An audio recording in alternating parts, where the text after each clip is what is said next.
한 번쯤 이런 생각 해본 적 있지 않나요? 교회에서 예배를 꼭 드려야 하나? 이 질문에 답하려면 교회가 무엇인지, 예배가 무엇인지 본질을 살펴봐야 합니다. 성경에서 예배라는 말은 헬라어로 프로스쿠네오, 엎드려 경배하다라는 뜻을 가지고 있습니다. 예배는 하나님 앞에 자신을 낮추고 하나님을 높여 경배하는 것이죠. 농부가 1년 동안 고생해서 농사를 지어 작물을 추수했을 때 그 감사를 머리 숙여 하나님 앞에 드리는 것, 예배입니다.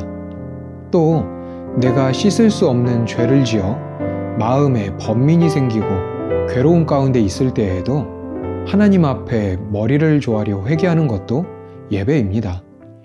구약에서의 예배는 거창한 시스템으로 시작되지 않았습니다.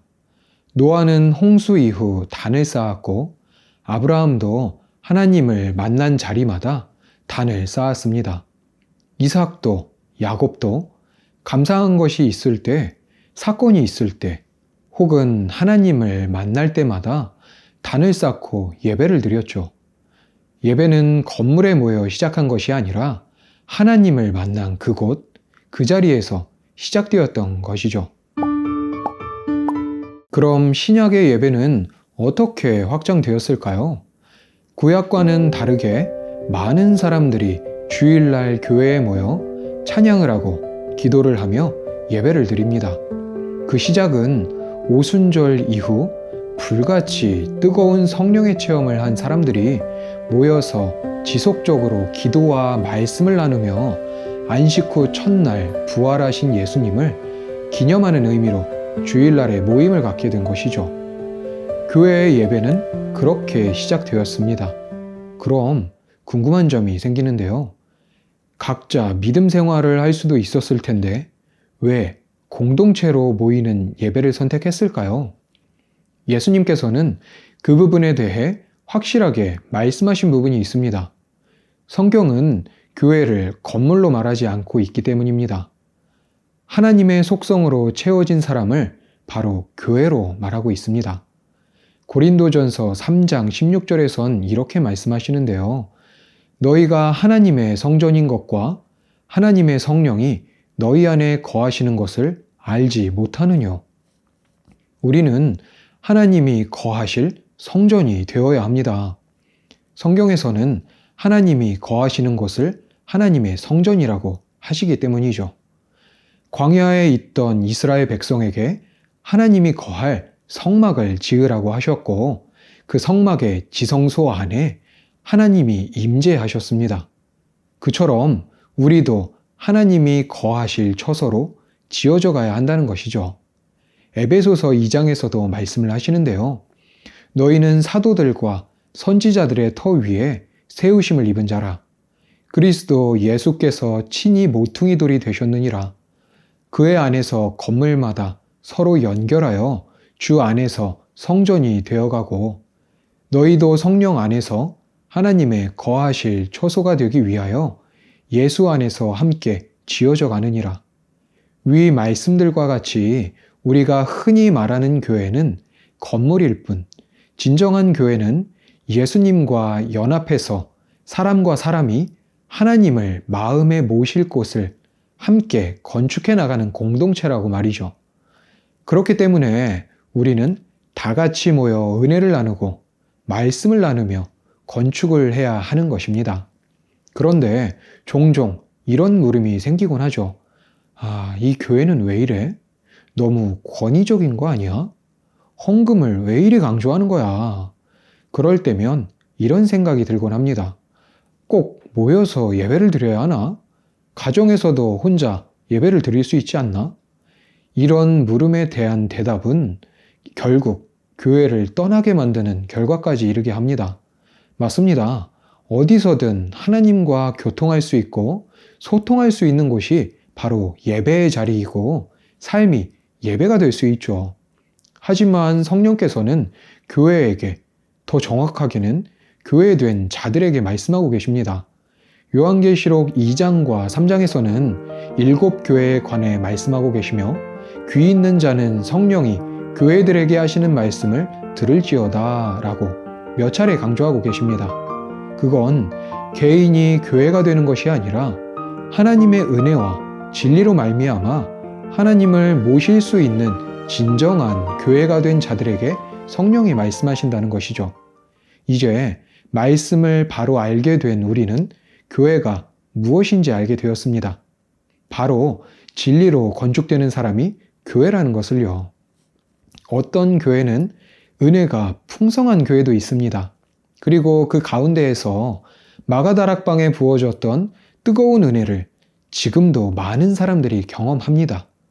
그럴 때면 감사와 기쁨으로 또 찬양과 기도를 올려드리죠. 그런데 웬일인지 곧 식어버릴 때가 있습니다. 그럼 다시 그 좋은 은혜를 받기 위해 열심으로 찬양을 하고 또 기도를 하지만 쉽게 회복되지 않을 때가 있죠. 그럼 그렇게 생각을 하곤 해요. 왜 은혜를 주지 않으시지? 나한테 무슨 문제가 있나? 혹은 다른 교회를 찾아가 볼까? 라고 생각하며 이곳저곳 돌아 은혜가 있는 곳을 찾아 헤매기도 합니다.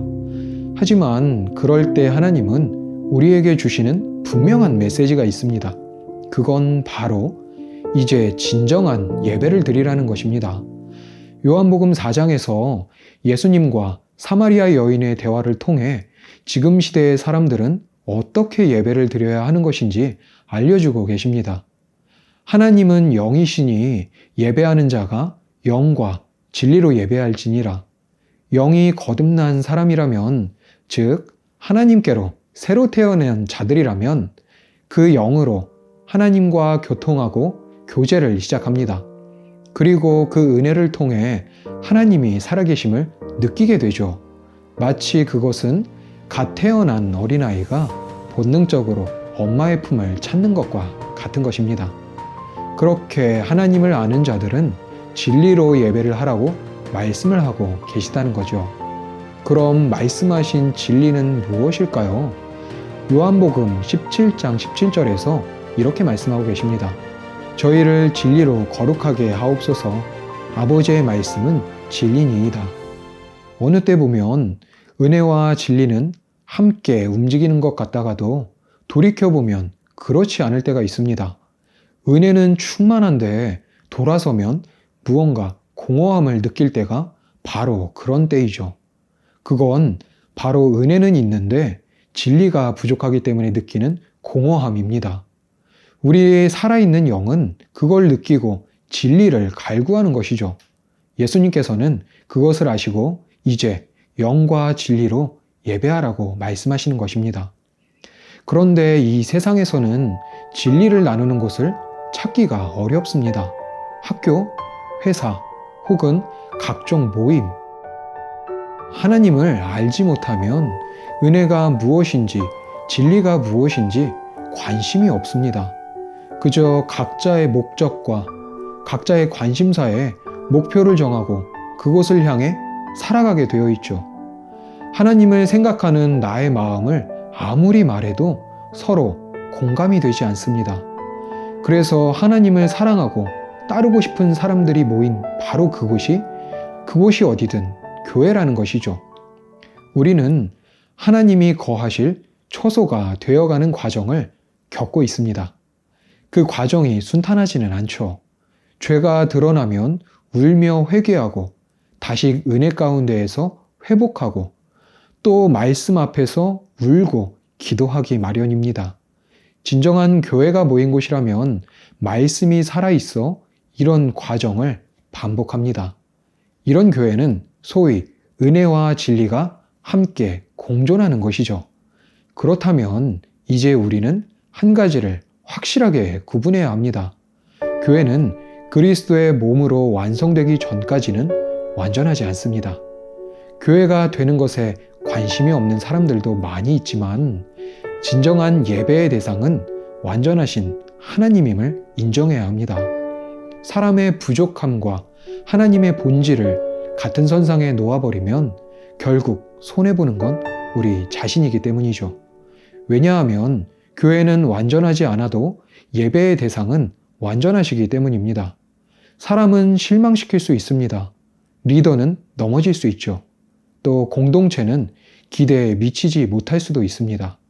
하지만 하나님은 실망시키지 않으시는 완전하신 분이라는 것을 알아야 합니다. 초대교회가 뜨거웠던 이유는 환경이 좋아서도 또 시스템이 완벽해서도 아니었습니다. 그들은 예수님을 중심으로 마음에 모셨었기 때문이죠. 어쩌면 내가 지금 바라보는 교회가 식어 보인다면 예수님만을 바라봐야 하는 중심이 흐려졌기 때문은 아닐까요? 그래서 중요한 질문은 교회가 왜 이래? 라는 것이 아니라 나의 중심은 지금 어디에 있는가? 라는 것에 초점을 맞춰야 하는 것입니다. 사람을 보고 떠날 것인가? 아니면 하나님을 바라보고 건축하는 진정한 교회가 될 것인가? 흔들리는 우리의 중심을 다시 하나님께 두기 위해 영으로, 진리로 예배하는 저희가 되기를 원합니다.